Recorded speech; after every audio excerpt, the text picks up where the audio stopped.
So good day, everyone, and welcome to another Spotlight talk put on by Women in Data Science, Trinidad and Tobago. I am the WiDS for short, TNT Ambassador, Dr. Letetia Addison. And today we have a very insightful and informative spotlight presentation from our speaker, Ms. Rawati Heeraman. She's going to give you some context on creating meaningful narratives through effective visualizations. So let's jump right in. Thank you very much, Letetia. Please allow me to share. Oh, sorry, go ahead. Yes, so sorry. So let me give you some context before she begins. Sure. For those of you, that's okay. For those of you who haven't joined us previously, we are part of the Global Women in Data Science, or WiDS network. We celebrate, inspire, educate, and support through various types of presentations, conferences, datathons, podcasts, educational outreach, and workshops globally. And of course, this started in Stanford in 2015 for the Stanford conference, and it has grown into a really large, really meaningful and wonderful network across the globe. And of course, Trinidad and Tobago is part of that, and we're very, very happy to be able to give some context and input in that regard. For those of you who have not gotten a sense of what the ambassadors do, I'll play a short video so you can see some of the work that has been done by ambassadors in different parts of the globe.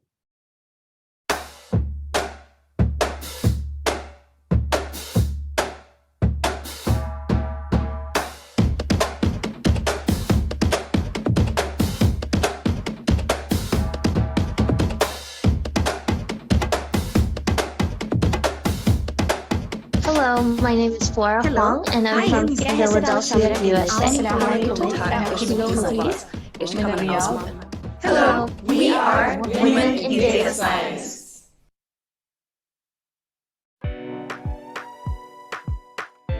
I became a WiDS ambassador because I dream of an equitable world where empowered women help humanity make better decisions through data science. As a woman, I'm hoping more Peruvian women will be motivated to join this exciting field. The WiDS community has really enhanced my sense of purpose in these life goals, and it has really built my confidence in such a meaningful way to be able to mentor, motivate, and support others. The most rewarding and impactful aspect about my work as a clinical data scientist is to use the data generated by doctors, nurses, and the healthcare system to improve the care of future patients. I'm delighted to bring this event to Pakistan, along with so many WiDS ambassadors worldwide, so that we can inspire all young girls or women to take up career in data science. The use of data science to address climate change and sustainability issues continues to inspire me in my data science journey. Through WiDS Alexandria, I've got the chance to meet with brilliant female professors, learn about the research, and bring that to my community as well. I'm a WiDS ambassador because I wanted to inspire more young girls like me to join the field of data science, and I believe that in the future there must be more women in this field. I'm really excited to continue bringing WiDS events to my school and schools across Australia to empower girls to get involved in the field. It's great that we've got Women in Data Science events, and know that there's so many more inspiring stories as part of the Women in Data Science journey. Hi, I'm Carolyn Bertozzi, and I am a chemist who works in the area of drug discovery. I've had many opportunities in my life to collaborate with data scientists. They've been absolutely central to the work that we do. We couldn't have made the discoveries that we've made without having people to analyze very large data sets and to help us find hidden trends within them. Now, when I was growing up, I was somewhat insulated from the idea that women or girls couldn't be scientists, because I came from a family of scientists. And when I was in college, I learned that not everyone had that privilege. I hope that all of you women data scientists or aspiring data scientists will truly feel that you belong in the field. because I believe it, and your participation is absolutely essential for us to bring the full benefits of data science to solve the big problems in humanity. So just as I was so fortunate to have a family that created an environment where I could believe in myself as a scientist, I'm hoping that you all have the confidence to pursue your dreams and that you help the generation that follows you in the same way that hopefully someone of my generation can be of help to you. Good luck with all of your work.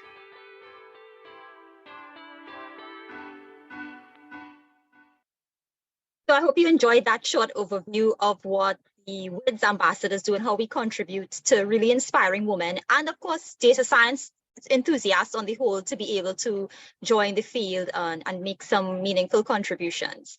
In terms of the WiDS Trinidad and Tobago, we have hosted independent events in support of the Global WiDS organization. There was a datathon, for those of you who may not have known, a datathon challenge that ran from January to March in terms of data set dealing with adapting to extreme weather conditions. And of course, we know climate change is a very pertinent issue. So we had a few teams from around, well, in Trinidad and in fact around the world participate. More than 700 teams participated in that challenge, and they were all able to use machine learning techniques to actually give some insights into how we can deal with these changes in temperature. And of course, you know, we could actually extend that to all different fields, medicine, education, etc. So it's really, we're really happy to be able to host these events. And for those of you who want more information, you could visit widstt.org, or we also on LinkedIn and YouTube as well. And we will also post our recordings for this and all the previous talks and upcoming talks on our YouTube channel. So without further ado, let me introduce our speaker. So our spotlight presentation today, as we know, creating meaningful narratives through effective visualizations. Our speaker, Ms. Rawati Heeraman, she is the Woman in Data chapter lead in Trinidad and Tobago. And I would like to invite Ms. Heeraman now to come and give us a little bit of her background and how she got into the field of data visualization and you know, what she really likes about the field and what she's going to share with you today. So Rawati, the floor is yours. Thank you so much, Letetia. Let me please just share my screen. Yes. So I can get started. One moment.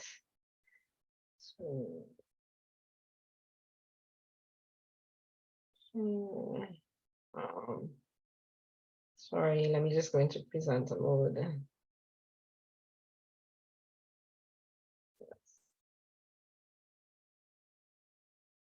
Are you seeing my screen? Yes, we are. Okay, great. So thank you and good morning, everyone. Thank you, Letetia, for having me on this morning on the Spotlight Talk.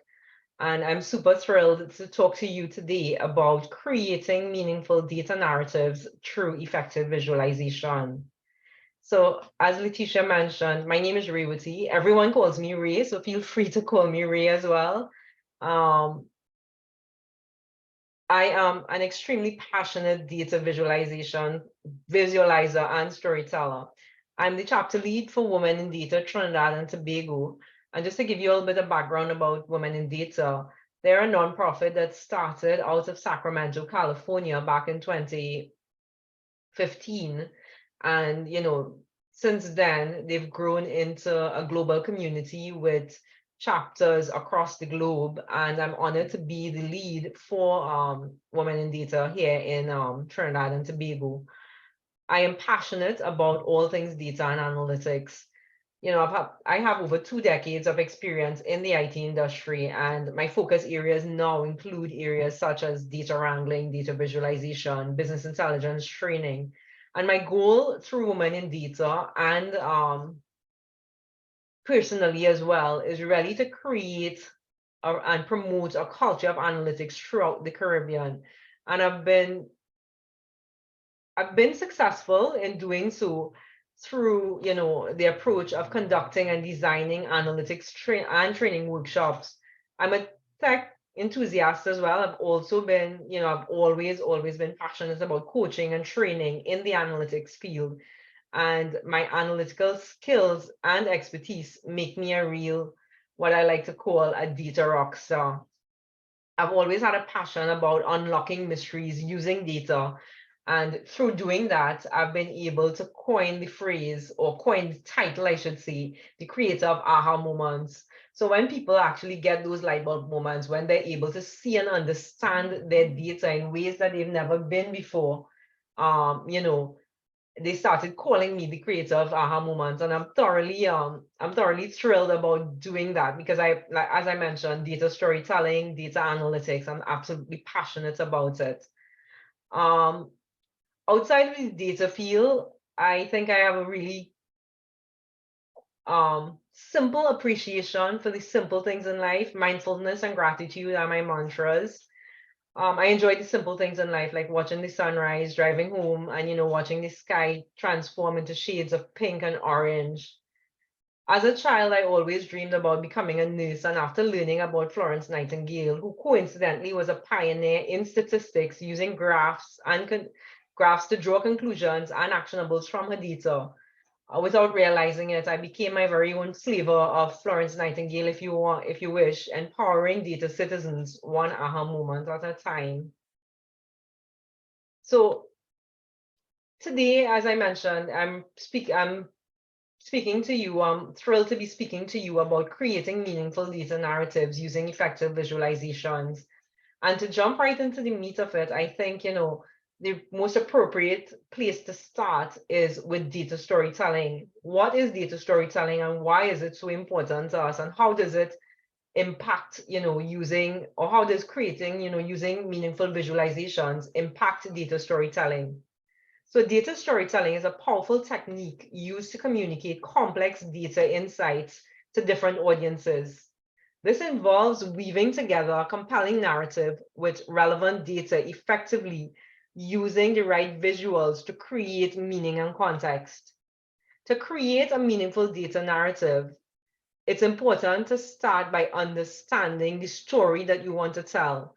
What is that burning question that you're trying to answer? What is the goal that what is your end goal? What are you trying to achieve? What do you want to convey?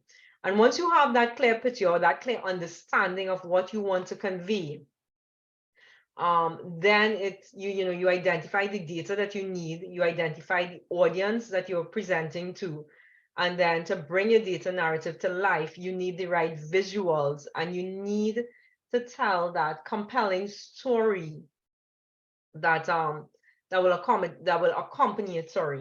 And I'll elaborate more on the use of the right visualization, but good visualization helps your audience to understand the data more quickly. And as I go through it, you will understand. And I'm sure at a glance, we can appreciate when I say that a picture paints 1,000 words.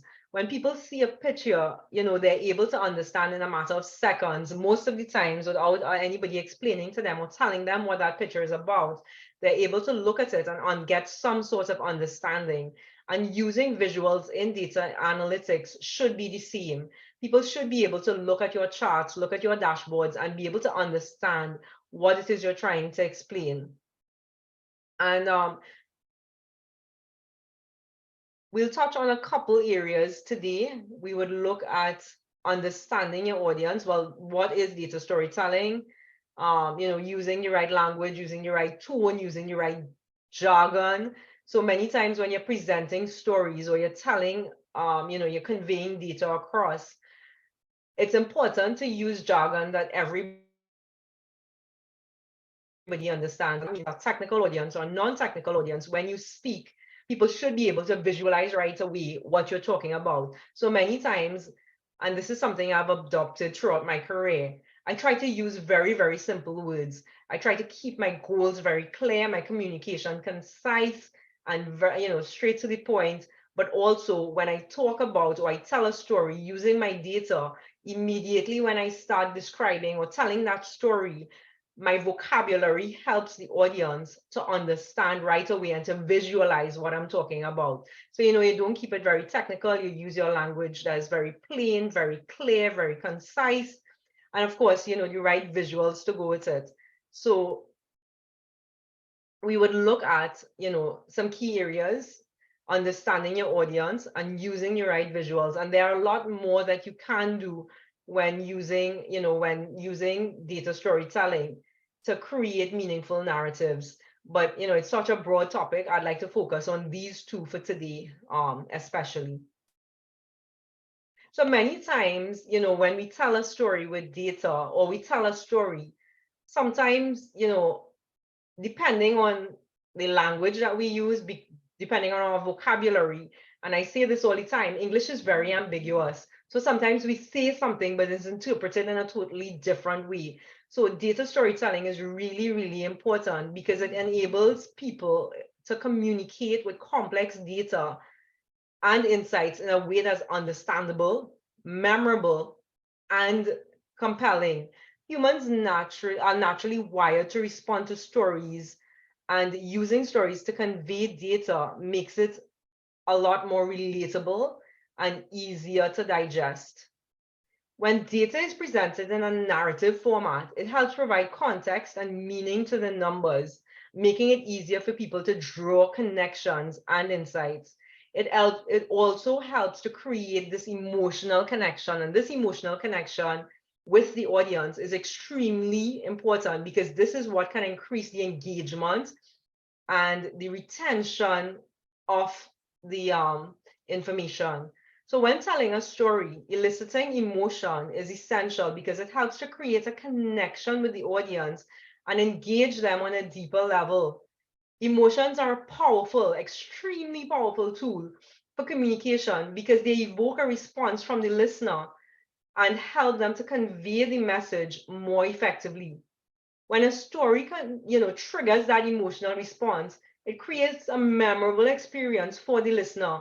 It helps them to build empathy and understanding by allowing the audience to relate to the characters. And in this case, your characters are your data, the information that you're putting out there, the pain points. When people understand the challenges and the pains that went into this, or not only the pains, but how you've been able to solve those challenges that they have, those characters and their experiences, people remember that. Emotions also make the story more impactful and can motivate your audience to take action. And trust me, the goal of data science, the goal of analytics is always to deliver information to encourage actionable insights. You want people to take action when they get information, not just look at it and say, oh, okay, that's interesting, and then tag along. And you also want them to be able to understand or to appreciate your perspective. And I won't say you want them to, well, in some instances, yes, you want them to change their perspective, but you also want them to appreciate your perspective. And by eliciting that emotion, you get them to appreciate that perspective or your perspective. In addition to engaging the audience, eliciting emotions during storytelling can also be therapeutic. Sharing emotional stories can help people process, like I mentioned before, their own stories. And when I say this, their own challenges, the pain points that they have with data. So I'll give you an example. Have you ever worked, in a company where two departments report on the same figures, but each department comes up with a different figure? And I'll give you a real life example. In my previous life, I reported to the CFO and I was the head of IT at that organization that I worked. And I reported on sales on a monthly basis from an IT perspective, just saying that, okay, this is the monthly value of sales that we have in the general ledger. The accountant would report on sales as well. But when she reported on sales and I reported on sales, we came up with two different figures. And we were both reporting using the same application. So, that ambiguity, that confusion, it led people to not trust and not harness the power of the data because they're like, okay, who's correct? Is Ray correct here or is she correct? We don't know what to do. But when you're able to elicit emotions, when you're able to, people can relate to the pain points, these ambiguities that we have, Ray having a different value, the other person having a different value. But when you're able to show them that, okay, guys, it's just a simple matter. Ray was reporting from the general ledger and the other person was reporting from the sub ledger. And, they understand that, they understand the pain points. They're able, when you're articulating and telling your story, where the differences came about or that experience, they remember it. And I'm sure as I talk today, you may not remember all the technical jargon or all the key, all the points that I'm talking about, but you will remember the scenarios that you had in common or those stories that resonated with you because you experienced something like that, right? And it can help people process their own experiences, like I said, their own emotion. It can create a sense of community by connecting people through shared experiences. And that's what we want to have at the end of the day. And that's why data storytelling is so important. Overall, that eliciting emotion during data storytelling is important because it creates powerful and meaningful experience that can connect people and inspire them to take action or change their perspective. Data storytelling can be used in a variety of contexts, from business presentations to scientific research, as we see in many of us who are in the data science role can relate to that. And it can be especially useful in areas where data can have a significant impact on decision making. By telling stories with data, individuals and organizations can create a more effective and persuasive way to communicate their message and achieve their goals. So another key point to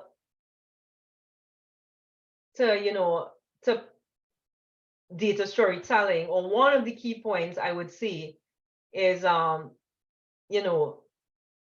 understanding your audience.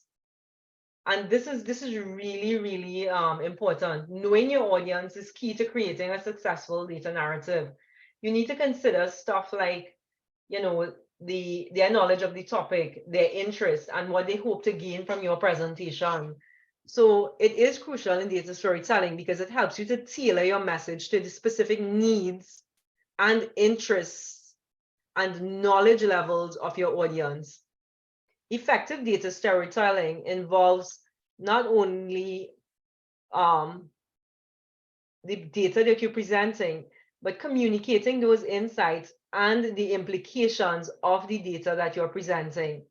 When you understand your audience, their technical skills, what they care about, you can now engage them in a way, or you can craft that narrative that is more engaging and informative, as well as persuasive, and will ultimately lead to, a better, or the outcome that you are hoping to achieve. And some specific reasons why understanding your audience, is important in data storytelling are: one, and this is a very key point, it helps you to choose the right data. When you know your audience, you can select the data that is important and relevant to them to use in telling your story. And by using data that's meaningful and relevant to your audience, you can capture their attention and help them to better understand your message. Understanding your audience also helps you to shape your narrative. Understanding your audience allows you to frame your story in a way that is compelling to them by highlighting the aspects of the data that is most relevant to your audience. You can make your story a lot more engaging and memorable. And I'm sure, I'm not the only one here in the room. I'm sorry to say this, but have you ever been to a presentation where the presenter is speaking and you're just not following on, and you're like, is it only me, or is this person speaking Greek, or is this rocket science? You don't want that. You want, by understanding your audience, to deliver that message, target that message specifically to your audience. It helps you to communicate as well more effectively, knowing your audience preferred communication style. And this is very, very important. Now, while I talk a lot about visual analytics, there are persons who relate better to numbers. And again, in one of my previous roles, the chairman of the board was a numbers person, and it didn't matter how much data I presented in dashboards, and I used the best charts, and I used, the right color schemes, etc., etc. This guy wanted to see the numbers, and he said flat out, "Ray, show me the numbers." And he would look at a spreadsheet in those what they call that type of paper, stock tab paper that had all these numbers on it. And he could look at it and say, okay, what happened on Thursday here, and why are the sales for this category down by 10% today, and yesterday it was X amount. So understanding your audience helps you to tailor that message and know the preferred communication style of your audience, because nothing that I say here today is set in stone. It's all about the preference, who you're presenting to, and what they prefer. So it can help you to choose the right format for presenting your data. This can make your story more accessible to your audience and easier for them to understand. It also, another key point is increases engagement. When your audience can connect with your story, they are more likely to engage with it. Understanding your audience can help you to create a story that resonates with them by increasing their interest in your data and helping them see the relevance of your insights. So, in summary, understanding your audience is essential in data storytelling, because by tailoring your message to specific needs, interests, and knowledge levels of your audience, you can create a more engaging, as I said, and persuasive story that effectively communicates your insights and leads to better outcomes. And ultimately, these better outcomes are what you're aiming for. Sorry. So I'll just give you a couple examples. Well, just two examples of why it's important, or audience example. If you're presenting to executives, you may want to focus on the big picture. Audience, executives care about the holistic approach of how the organization is functioning. What is the big picture? At a high level, how are we performing? If you're presenting to a technical field team, for example, you would want to get, delve deeper and get more into the nitty-gritty of the data. You might want to use more technical jargon. And coming from a technical background as well, I say this not in a bad way, and not to offend any of the technical people that we have in here, but technical people like myself, we try to complicate things because we think too complex. And one of the hardest things I've had to learn in being in the data and analytics space is to keep it simple. But, back to my point, if you're speaking to a technical team, then you can delve deeper into the data and provide, more detailed analytics. But to executives, you show them the big picture, because that is what they want to see. That's all they care about. Executives don't have like 2 hours to go through an entire executive brief. All they want to know, they would look at the first 2 pages, understand where the company is at, and that's it. 10 seconds of their time. So bear that in mind, when you're presenting or whom you're presenting to. So another key point, right? Choosing the right visuals when creating your narrative is important for several reasons. Communicating the message clearly, visualizations help to make complex data easier to understand by presenting it in a more visual and digestible format. Choosing the right visualization for your data can make it easier for the audience to grasp the message that they're trying to communicate. It also helps to highlight patterns and trends. Using different visualizations are more effective at highlighting certain types of patterns and trends in the data. Choosing the right visualization can make it easier for you to identify key insights and trends that might not be as apparent on a table or a list of numbers. And I say this all the time. When we look at databases are a bunch of text, a bunch of numbers, nothing really stands out. But when you look at charts, for example, you spot outliers, you see patterns, you see things that you never saw in your data before. And that's when you literally have those light bulb aha moments, because the data now resonates with you in a way that it never resonated before. It also helps as well using the right visuals to avoid misinterpretation. And, I'll delve into this a little bit more. Sometimes we use the wrong chart types or the wrong visuals to represent our data, and it can be a bit misleading. So, if you choose the wrong visualization, the data will be misinterpreted.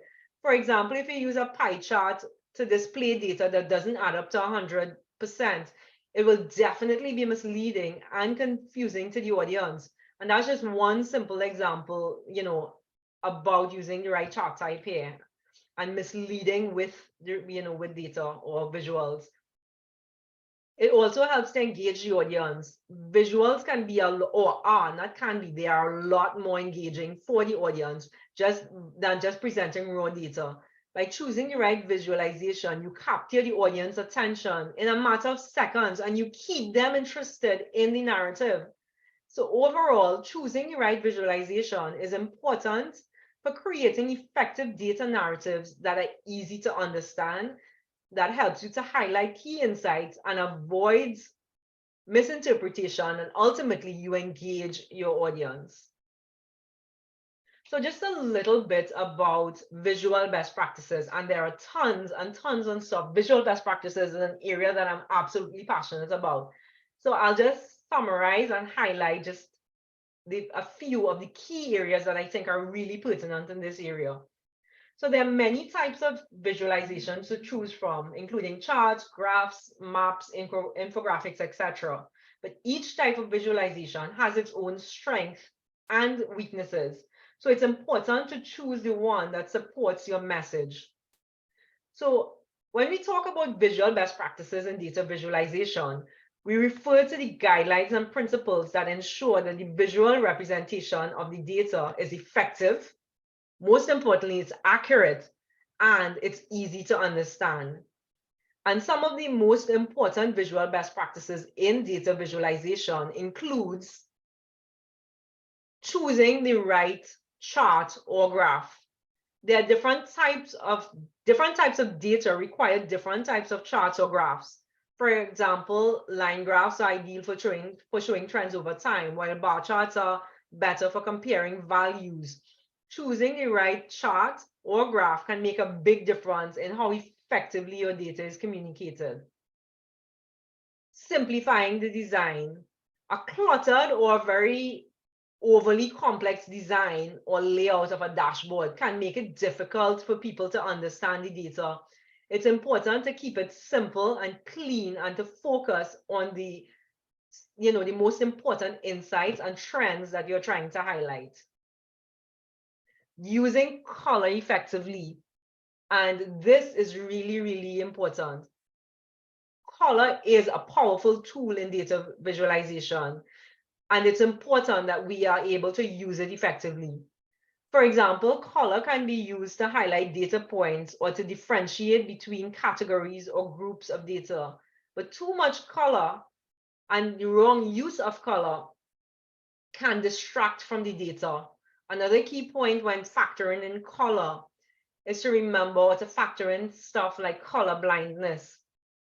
Color blindness, we tend to overlook it because statistics actually show that 1 in 12 men are colorblind and 1 in 200 women are colorblind. And sometimes because we're not colorblind, we overlook this point.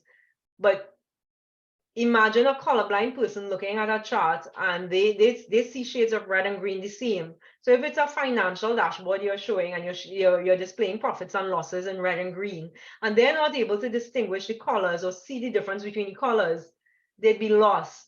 So you use a colorblind color palette instead. They're able to distinguish shades of blue and orange and over as opposed to red and green. So just mindfulness. So to be all inclusive and to not just segregate or segment the way that you present your data. And again, I could go on and on about the use of color effectively, but I won't in the interest of time today. Another key point of visual best practice is in providing context. Data is very meaningful or most meaningful when it's presented in context. Providing context can help people understand the significance of the data and why it's important. That why is very, very important. And as well, the significance and having people trust in your data as well goes a long way. The right visual also helps in encouraging or ensuring accuracy. It's essential to ensure that the data is accurately represented in the visualization. This includes stuff like making sure that the scales and the axes are labeled correctly, that the data is presented in the right units. And when I talk about the scales and the axes being presented or labeled correctly, I remember looking at a chart once and being alarmed at the data that I was looking at because it seemed as though I was looking at an analysis of blood sugar levels with diabetes. It was a diabetes use case. And when I saw it, I immediately became alarmed. But when I took a closer look at the data, the scale wasn't correct. And that scale, the data didn't start at 0. So they started somewhere like about wherever they started, because it didn't start at zero, it miscued the data, and immediately I got alarmed when actually, the data wasn't, represented correctly. So it's important to look at, making sure the scales and the axes are labeled correctly, that the data is presented in the right units. So for example, if the unit of measure is in the thousands, then you don't want to present in the hundreds, because then you skew the data again. It makes it look like, it's so much more than it actually should be. And then, making sure that any outliers or anomalies are explained. So for example, if you look at, and I'll give you a random example here. If you look at shipping data and you look at, the time it takes to ship items from point A to point B, and if, you're shipping from an area that is hurricane prone, then outliers might be, for example, it took, shipments took 10 days longer during the month of August because it was hurricane season. So being able to explain and to outline those outliers and anomalies is very important as well with representing your visuals. And then another key point is making it accessible. It's important to consider accessibility when designing your data visualizations. This includes making sure the visualization is easy to read for people with color vision deficiencies, like I mentioned, and make it compatible with the screen that the users are using. So when we design dashboards, consider, what type of device are my users looking at this on? Are they looking at it on their phone? Because the mobile view of a dashboard is totally different from the way they would look at it on an iPad or on a 14-inch laptop. So consider those things as well. Or for people with different types of impairments. So overall, visual best practices in data visualization are about designing clear, accurate, and effective visual representations of data that are easy for people to understand and interpret. And again, I just want to focus on, just a couple chart types using data over time.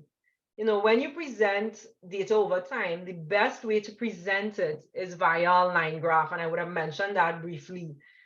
Many times I've seen data represented over time, and it was in the form of a bar chart.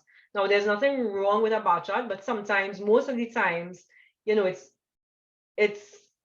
misinterpreted, or you don't get the clear picture of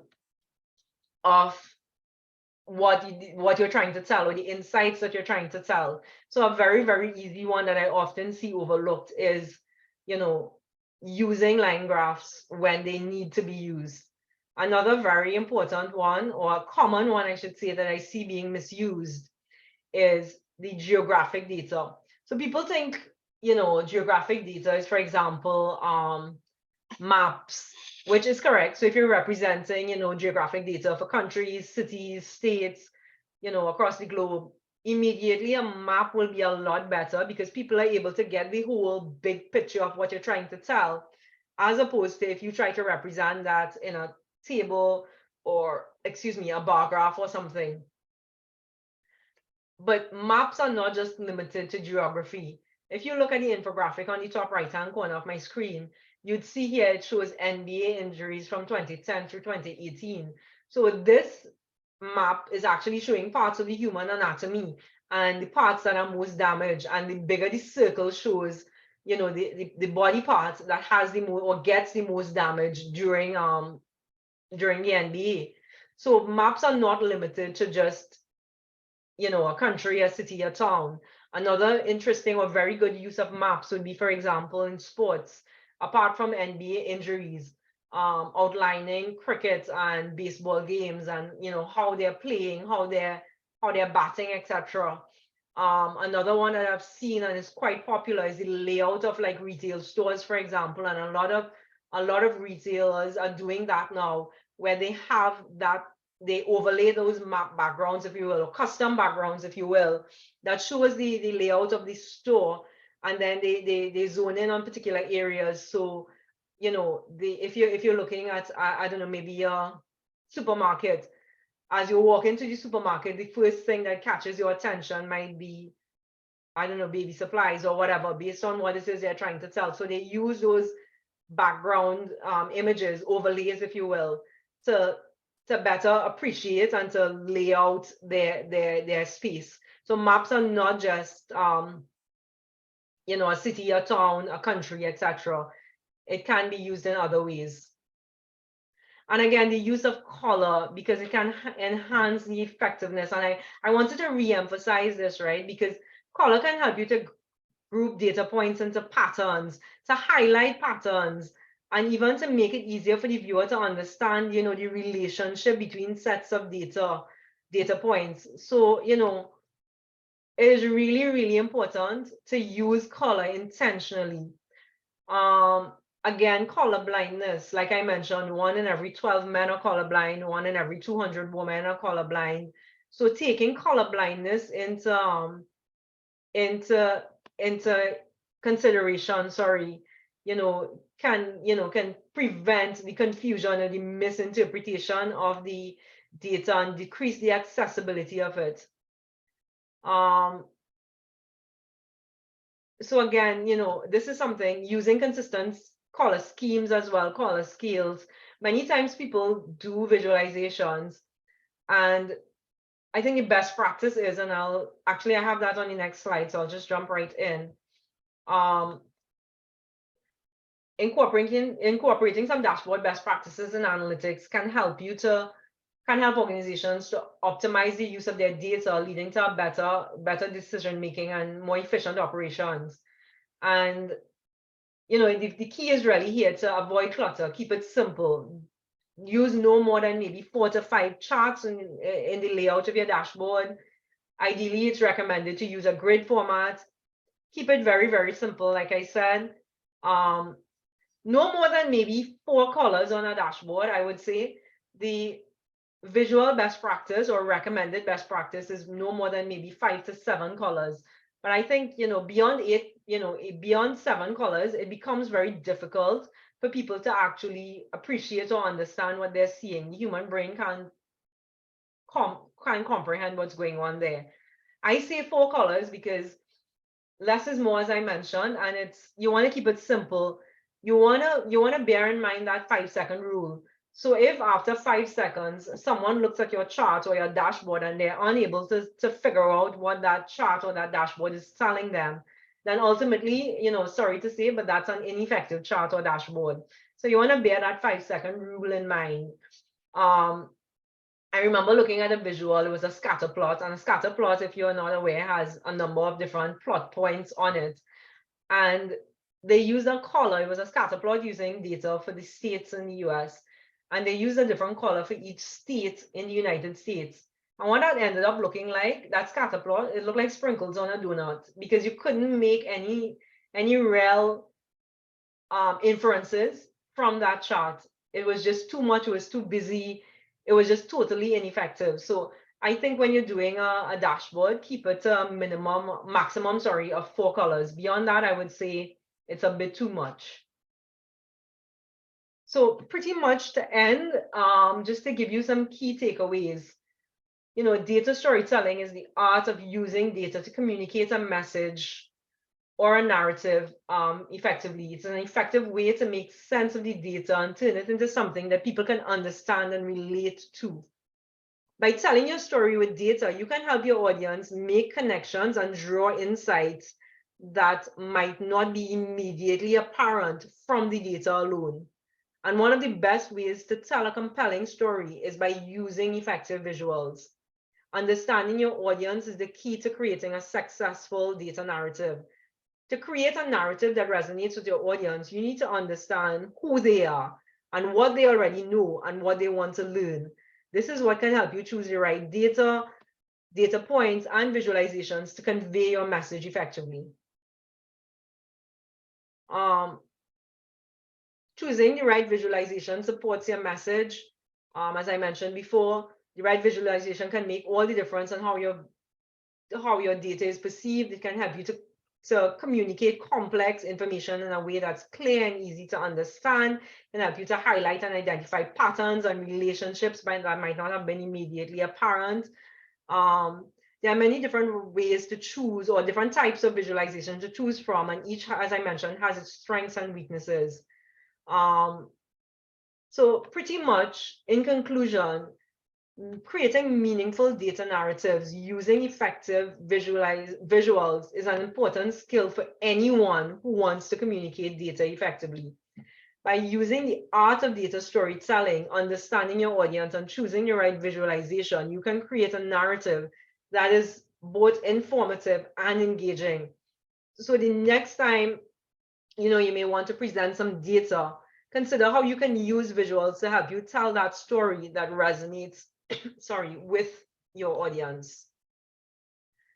And that pretty much brings me to the end of my presentation.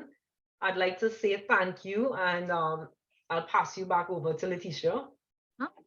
Well, Ray, that is, I mean, I sat here listening intently, and I saw we had a rousing discussion as well in the chat.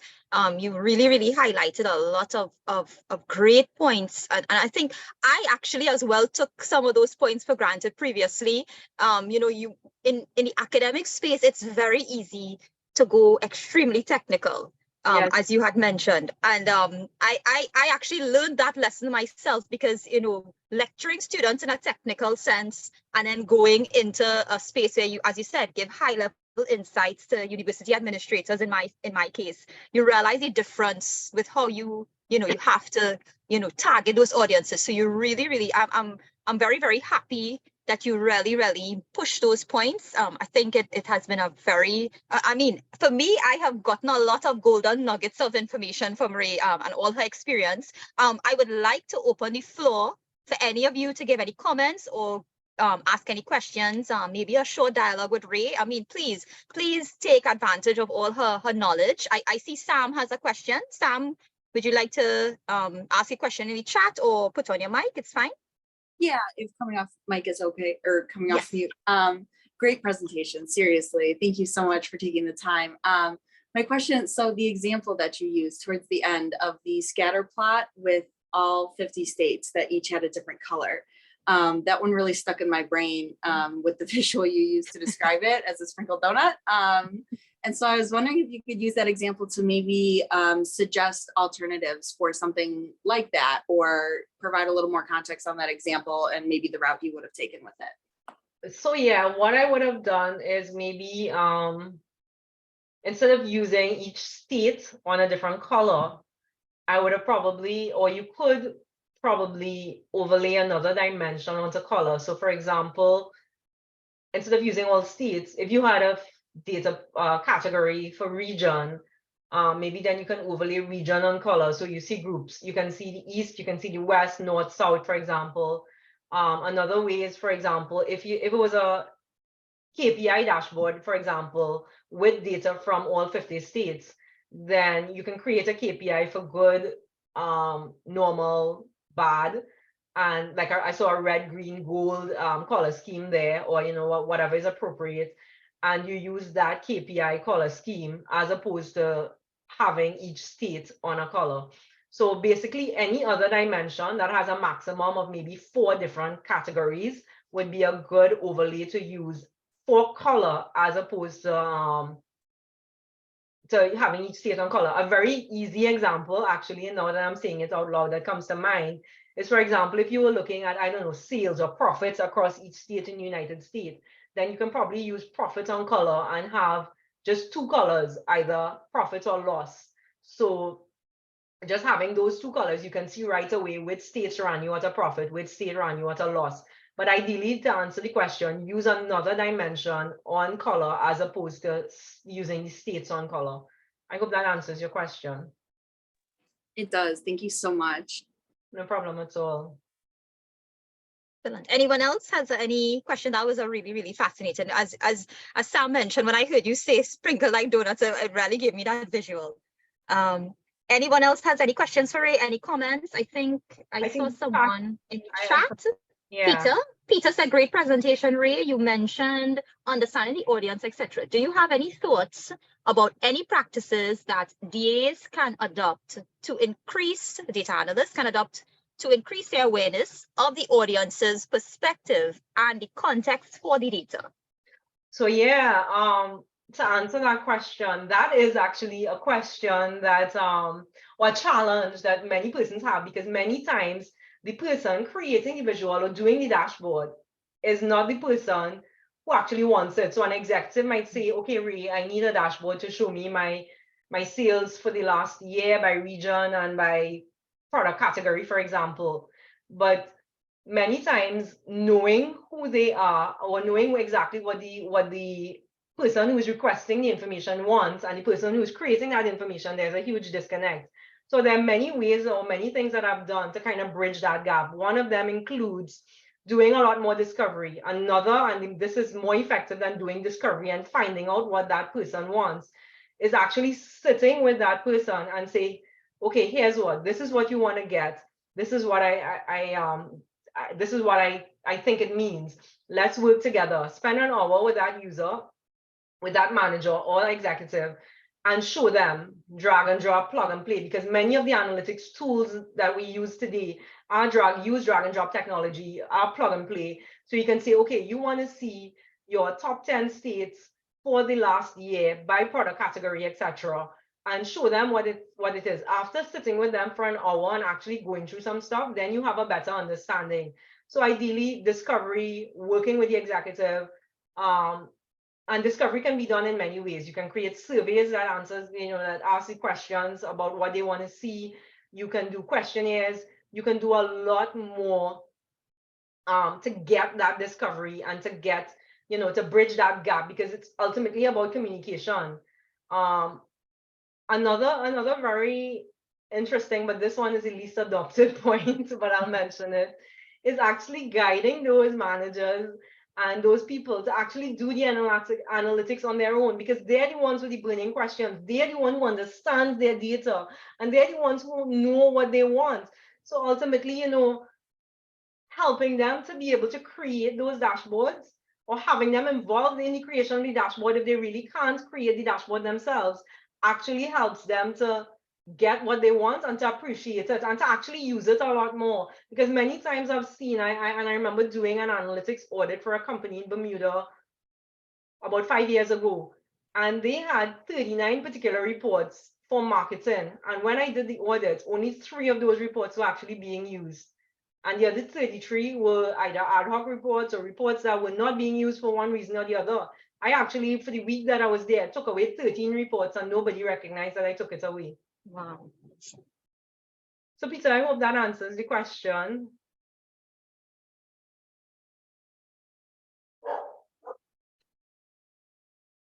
Yes, Peter. Peter, does that answer your question? And you really, really gave some context there. I mean, sometimes I feel like we actually waste some of the data we have and even like the visuals we could create to bring it to life, so that's a really good point. I mean, you're really, really bringing out things that it's latent in your mind, but when you say it, it really, really makes a lot of sense. Anyone else has any questions or any comments for Ray? I posted, so Peter said great answer. Thanks, Ray. I posted Ray's LinkedIn for any of you who would like to connect with her. And also I posted the LinkedIn for WiDS Trinidad and Tobago as well. So you all could have some connections, and we will also post on YouTube. Anyone else has any questions for Ray, any comments, anything, any experiences you have had with data visualization that you'd like to share? We have a few minutes, so anyone could jump in. I'll call on my mentor, Shannon Ray, from the WiDS Trinidad and Tobago as well. I don't know if Shannon Ray is there and wants to give any comments on the presentation or any context from her background as a data scientist. I don't know if Shannon Ray is there. She may not be in front of her device right now. But I would also say, Ray, in terms of where do we go from here, like your key takeaways, do you think, for instance, things like, well, I mean, I haven't really used ChatGPT and all of these AI tools. Do you think that's taken away from how unique we can be with our data visualizations, like all of these different AI tools that are coming out there now? How do we make it unique still in terms of what we do? I think if anything, AI tools and like ChatGPT, for example, can enhance what we do with data visualization if used effectively. Right. One of the key things about doing analytics and data visualization in particular is, that creativity. As I mentioned, the business user is the one who has the data, is the one who has the points, the pain points. It's the one who knows what they want to get. And they are the ones who are creative because they know, sometimes you only know what you know. But then tools like ChatGPT and these things, for example, can help them because like one of the case studies that I've been looking into and I've seen is, for example, with Power BI, you can integrate ChatGPT into it and it helps you to use natural language processing a lot easier. So for an executive and a manager who is not technical, they can integrate ChatGPT, for example, into Power BI and say, okay, what are my sales? And they're just typing in the question, what was my revenue for the last quarter? ChatGPT understands that revenue means sales. Your data set may not have a field called revenue, but that intelligence built into ChatGPT helps to analyze your data and say, okay, we have a field called sales. The revenue for the last quarter would have been XYZ. So that's just one example of how AI can help. Now, people see technology as a disruptor, but I say technology can be an enabler if used and understood properly. So definitely, understanding it again, and this could be a whole other conversation, is understanding the people, understanding the process, and then understanding the technology. So, back to Peter's question, understanding what the executive or the manager wants, or the person who has the pain point wants, understanding the process to get you there, and then being able to understand the technology or use the technology to help you get there. Technology now becomes the enabler instead of the disruptor. That is very, very true. And as you said, you mentioned, we can't use it blindly. As you said, it can definitely enhance what we do, but we definitely need to be very mindful of what it is that we are trying to achieve with it. Because, even in the classroom, as you said, it's a different conversation. There's a whole conversation going on about the use of ChatGPT for students doing assignments and all of these things. So even in the workplace now, is there a worry now? I always wonder on my end, is there a worry that some of the analyses that we do in data analytics as data scientists, would these AI tools replace that? But as you mentioned, we have to give context to the computer. Yeah, you have to actually give the context, as you said. Yeah. And even Darrell said technology means less pre-work, more analysis. That is exactly. True and well. By doing, having the right visuals, having those meaningful, effective visuals, it actually leads the segue, as I mentioned, to actionable insights. So less asking how to do a bar chart or how to do a pivot table, and more, why did my sales depreciate by 10% over the last quarter? Why are my profits down by 3% in category X, etc.? So you focus more now on the why, on the analytics, on what's happening. And you find that previously, by the time you found the answer to the question, it's no longer relevant. But now it allows you, it frees up that time to take actionable insight and to not have that, time wasted, if you will, or by the time you find the answer to the question, the solution is no longer, it's no longer worthy. It's no longer relevant. That's very, very true. And you see, that word actionable insights is really, really like the foundation of everything now, because we really want to go on to use this for policy or whatever it is, in whatever field that we are in. So it's really, really important to always keep the context, as you mentioned. Right. Ray, I would say I have learned a lot, and I'm quite sure the audience has learned quite a lot as well. I posted some of the links, as I said, for Ray's LinkedIn, for the WiDS YouTube, LinkedIn, and anybody else who's interested. Someone asked about the recording. It will be posted to the YouTube channel, so I suggest you all just subscribe to the YouTube, and you can see some of our previous recordings as well. And we also put a survey form, so you could fill out the survey form about how you felt about the session today, and give us any additional, insights into what other talks you would like to see, and we'd be happy to facilitate. I'm going to just give one last call for any comments or anything else for Ray before we close off today. It has really been a very, very informative session. Anyone else before we close? SB, I'm not sure what the name is. Data science. This is the next wave of professions. Well, Harvard Review says it's the sexiest job of the 21st century. And I would tend to agree. I want to say, Letetia, thank you so much for having me on Women in Data Science. Yes. I have not for this year been doing much because of a lot of other challenges with women in data. I do intend to kick off my History Thursdays webinar series again soon. But I love the collaboration. I love the stuff that Women in Data Science has been doing. I look forward to doing a lot more collaborating, sharing insights, and more importantly, sharing with my fellow women and nurturing and helping up and coming young women in the field of data science. So thanks again for having me. Thank you everyone for joining. Yes. As I mentioned, data analytics, data science, data visualization in particular is one of my passions. It's something that's dear to my heart. So thanks for having me today. I could have talked on and on and on. I had to try very hard not to go there. Yes, we could see your passion and we really appreciate it. And I mean, from my end, on behalf of the audience and on behalf of the WiDS TNT team, we would like to sincerely thank you. Ray is a dear colleague of mine. We have been collaborating in International Women's Day events and hosting all these things. So it was really great for me to have her here to present to you today. So we really want to thank her for her time.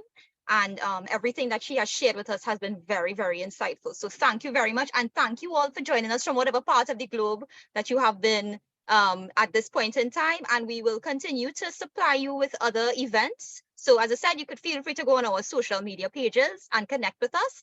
And we'll be happy to facilitate other talks as the time goes by. So thank you everyone for joining and do have a great day.